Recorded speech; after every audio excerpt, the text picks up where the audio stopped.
Alright, so in this tutorial, I'm going to show you the best way on how you can fix Facebook Marketplace limit reached. So make sure you watch this tutorial till the end to exactly know what to do. So it's very easy and simple. I'll show you the best method. First up, just delete old or duplicate listings. Facebook sometimes limit how many active listings you have. Just go to Marketplace and then your listings and then remove items you already sold. Delete duplicate or similar listings. And then number two, you just gotta simply wait, wait for a day or two.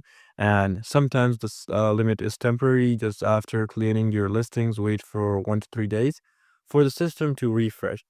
And then number three is gonna be improve account trust. Facebook restricts new accounts or accounts that post too fast.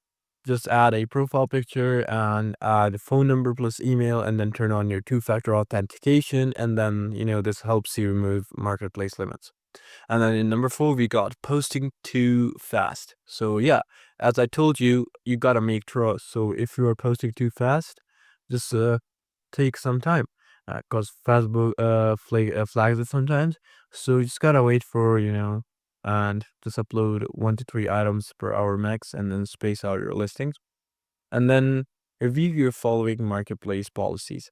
So while watching reviews causes limits, make sure your items don't fall under prohibited item, repeated posting, or misleading descriptions. And then number six is going to be upload or reinstall Facebook app. So if it's a glitch, just update the Facebook to its latest version and log out, log back in, and then reinstall the app if you need it.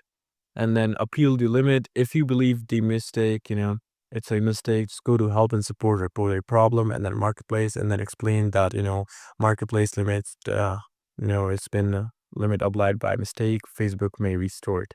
So yeah, these are some ways. I hope this truly helped you out. I'll see you soon in the next one.